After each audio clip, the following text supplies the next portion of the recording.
I can remember when we were trying to do chants and mele, we would choose other places, and something would tell us, why are you choosing to go to do an Oahu mele when there's so much right here? It's just, not somebody came to us and told us. It was this feeling that you got like, there's stories here that need to be told, so tell these stories first.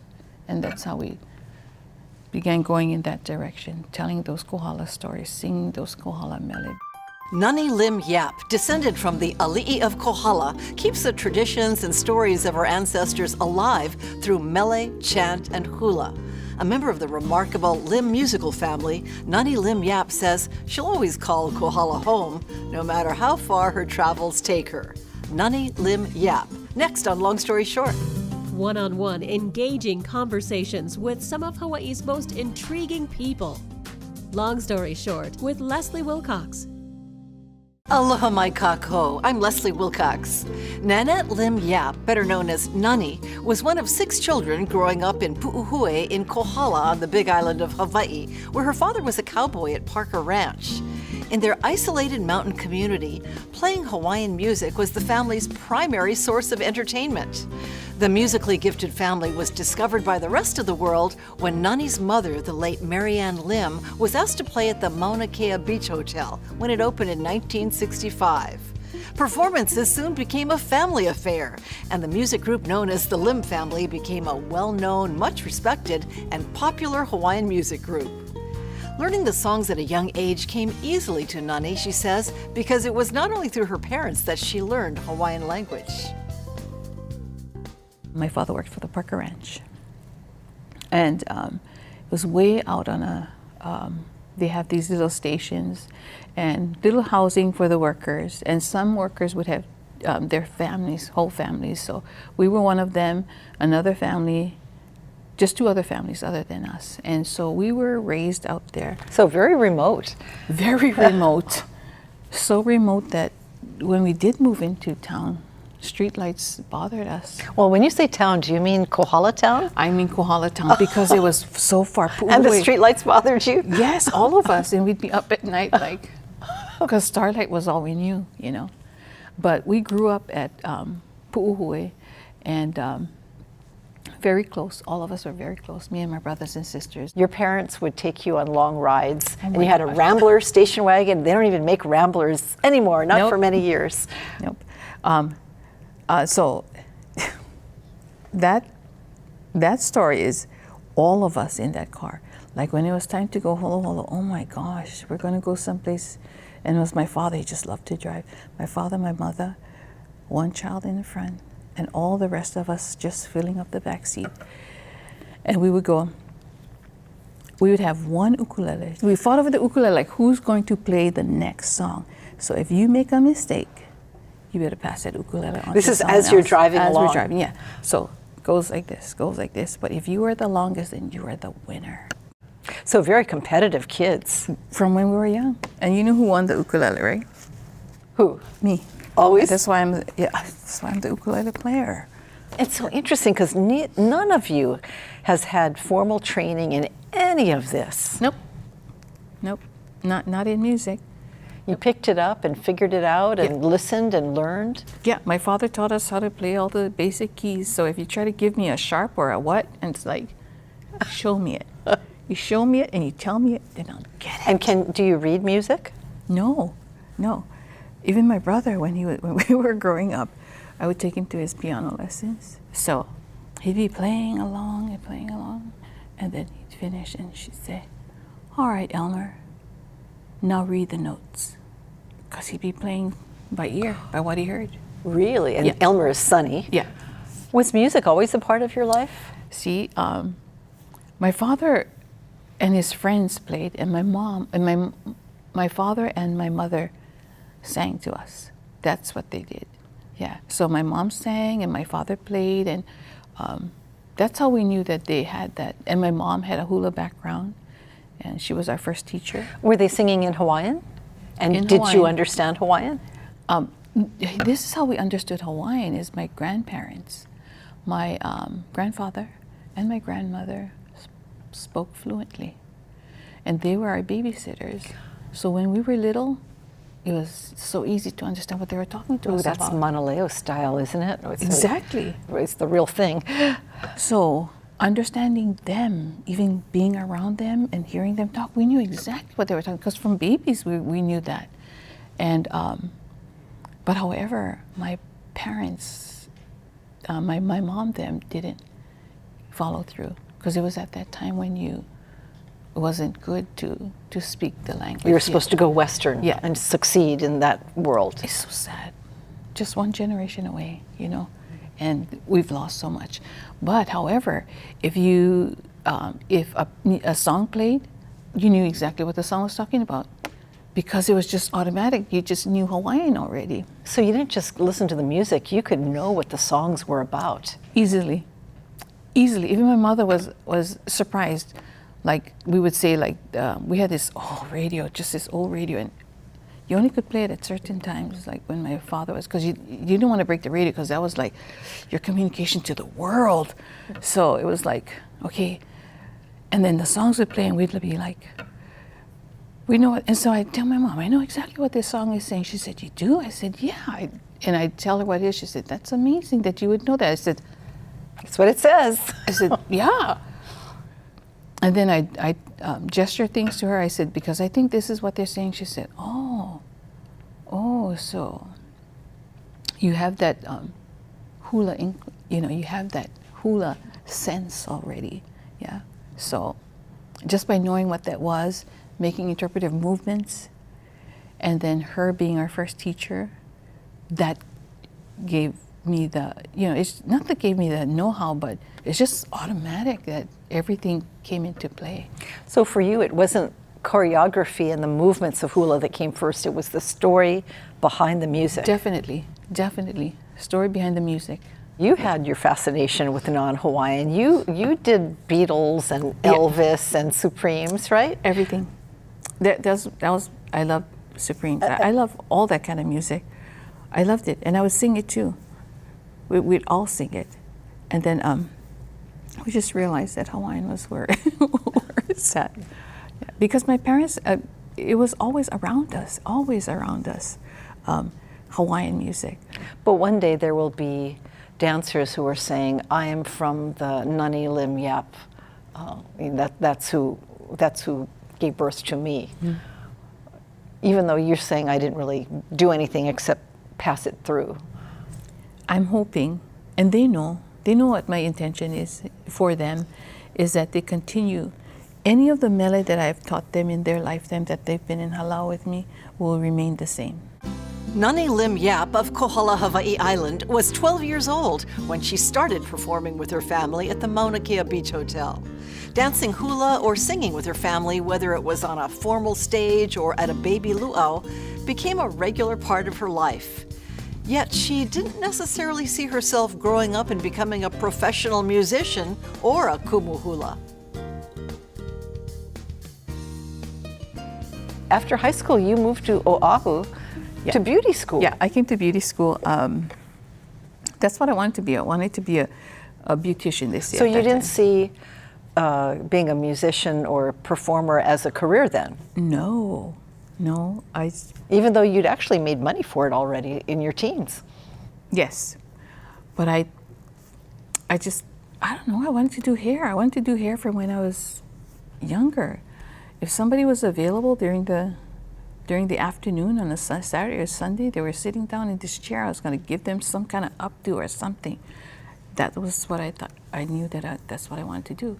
But then when I came home and I had my first job at Mauna Kea, in the evening time, my parents would say, come over here and sing with us. And the first time, my father would say, what's wrong with you? I could not look at the crowd. I would sing backwards like this or sideways. My father said, something wrong with you? And I said, I can't look at them. He said, stop it. Like I would just try not to. I was afraid of the crowd.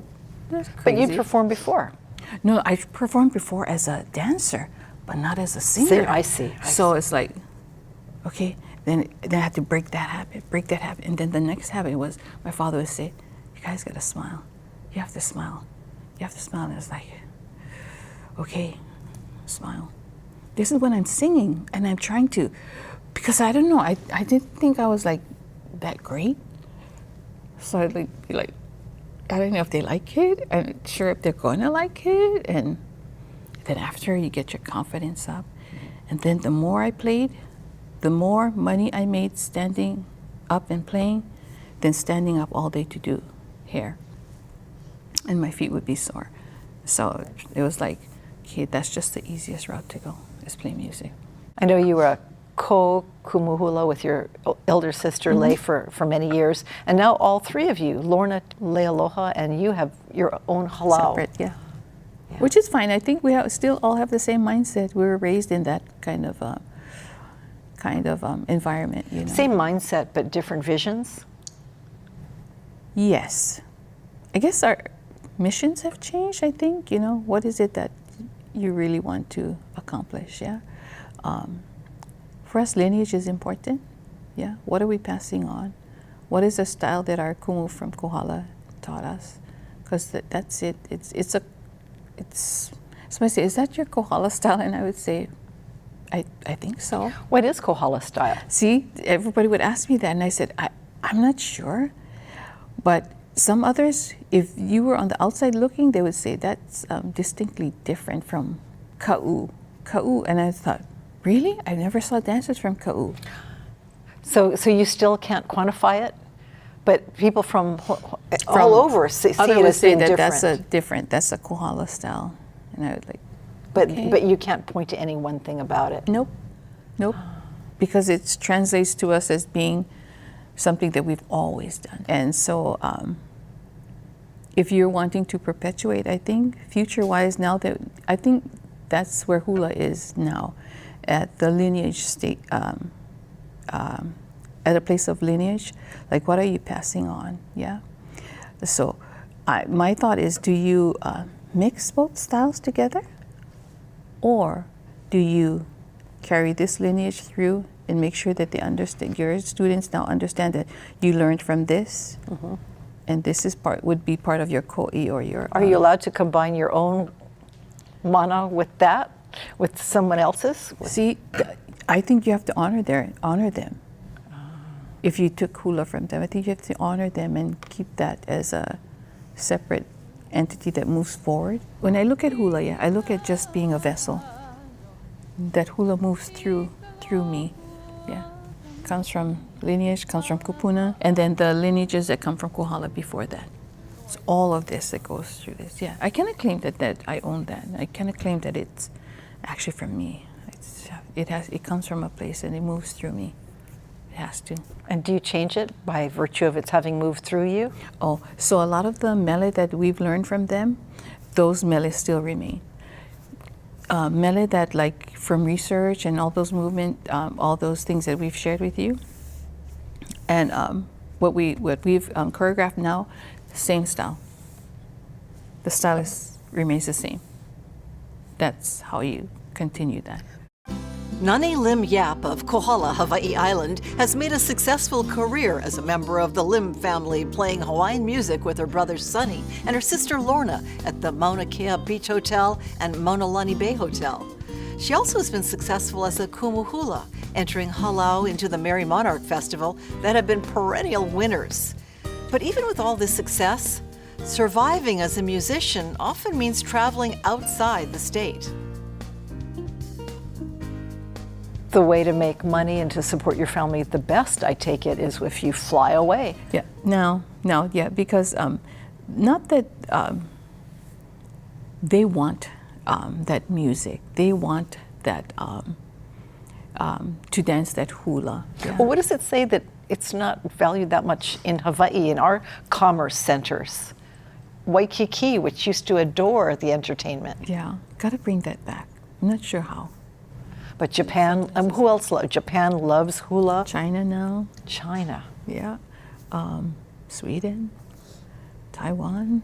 And you've been to all these places? I've been to Taiwan to teach. I've been to Japan to teach. People want me to come to China, and I'm like, China? Are you sure they're ready for us? I'd have to start like teaching them from the very beginning. No, that's what they want. They want it. And yes, that is the place to make the money. I'm surprised you don't have a full-time family travel agent? Because I know we've talked to your husband a lot in arranging appointments with you and your family, and he's always booking flights, isn't he? He's really good at it. That's why. There was a time when we, I'm not sure. I think it was earlier in our Hula career where we were booked by Haddon Holidays to go to the mainland. Just like for about 6 years, we would do it, and he'd be the one. He'd be the one to. They'd book all the flights and everything for us, but he'd be the one. Like, all right, everyone, this is the last day. Get everything together. He gets everybody up. He gets everybody on the plane. He makes sure everybody's. So everybody knows him as Ed, the tour director. Because he did that so well. How does it work as a family? I mean, is it a? I mean, I know there's a family business, but there are several family members involved, and you all play in different combinations in different cities at different times. I mean, so hard to keep track of you. It is. How does that work as a business? Well,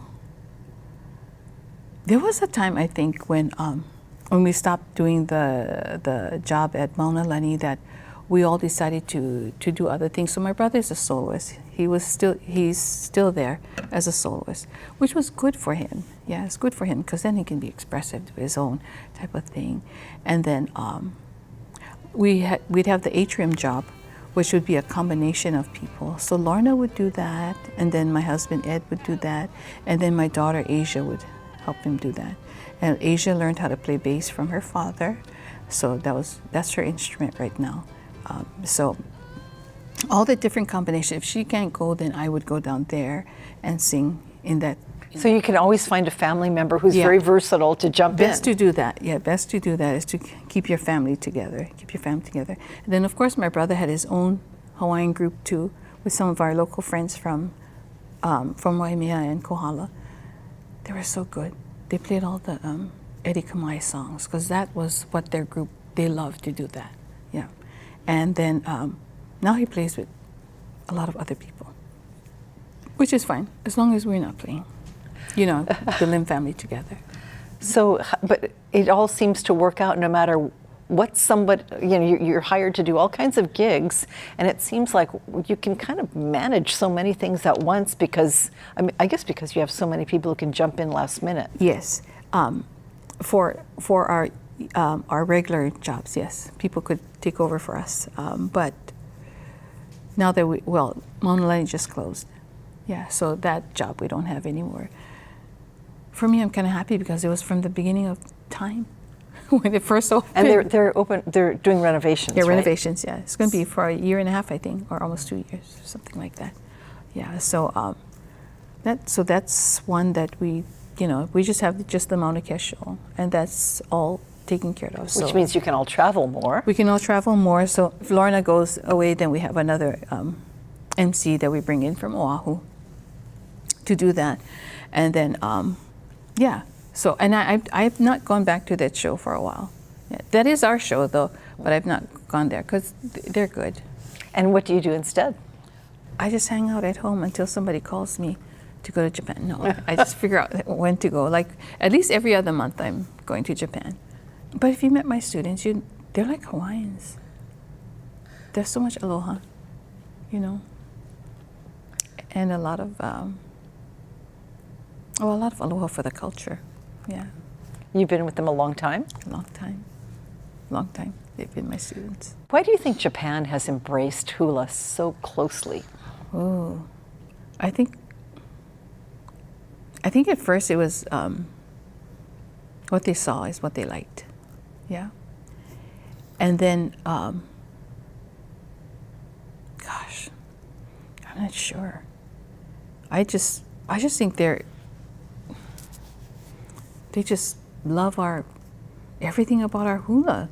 The costumes, the flowers, the leis, the movements, and some really want to graduate knowing, hula as part of their lineage, So there's, I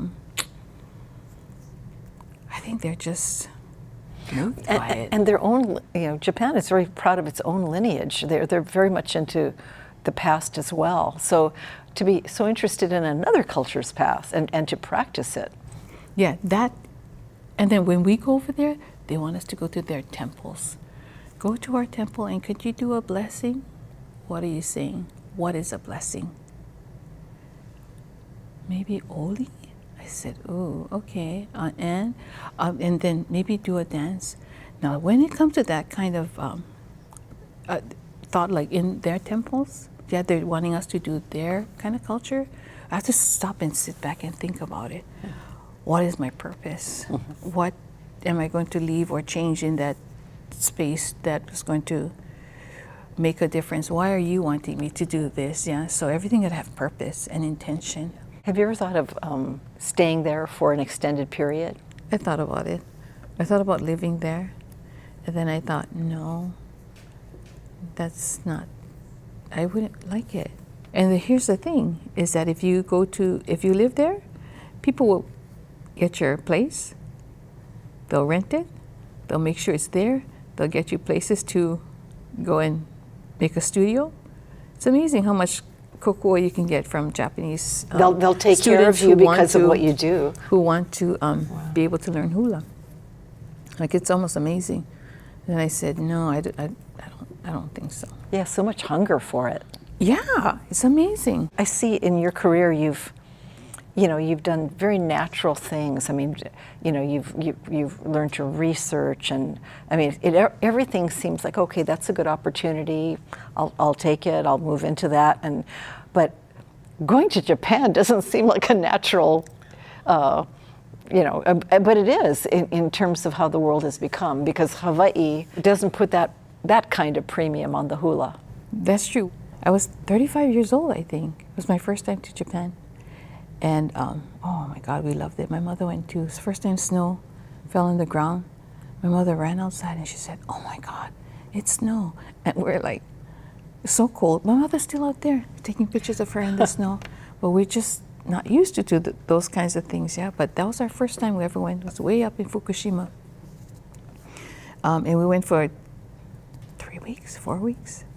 And that was hard. It was hard because you wanted to go back home. And yet you love the place too. And but that's how long we've been going. A long time. That's right. So much travel. Yeah, a long time. And from that one event, our very first event, we had several people who wanted to be sensei who came to see us. And now they're great sensei of hula in Japan. Wow. Yeah, they have some of the biggest halau. What are your predictions for the future for halau and for the Lim family?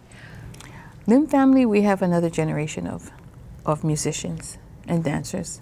Who are they? Who are your dancers and musicians? I think, well, of course, Asia your daughter? Yeah.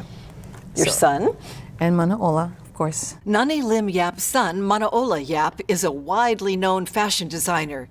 He learned costuming from his mother, researching and designing fabrics to tell the stories of the dances and chants. And, he sings as well. He writes as well, too. And, of course, Asia plays the bass. She can sing as well. She sings with all of us. Anuhia, my brother's daughter, she plays slaki. So that's another. And then, of course, Lorna's children are the two. This past weekend was the Keiki Mary Monarch, and her youngest daughter won 3rd place, and her halau won 3rd place. And so lots of hula, the future is really wide open. Mahalo to Nani Lim Yap of Hawaii Island for sharing her Kohala style. And mahalo to you for joining us.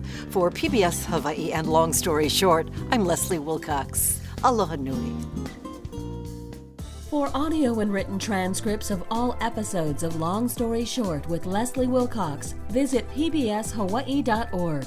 To download free podcasts of Long Story Short with Leslie Wilcox, go to the Apple iTunes Store or visit pbshawaii.org.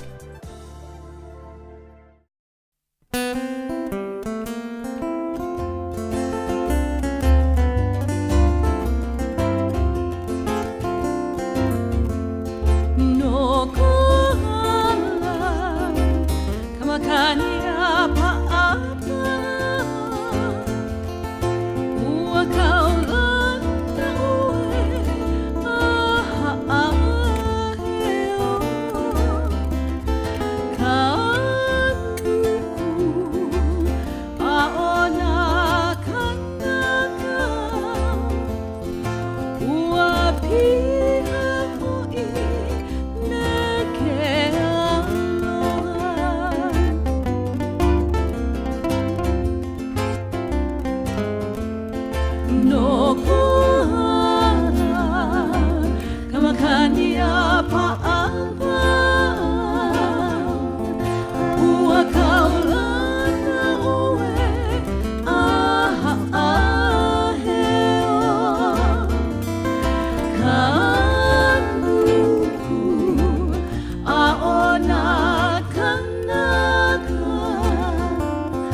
mana o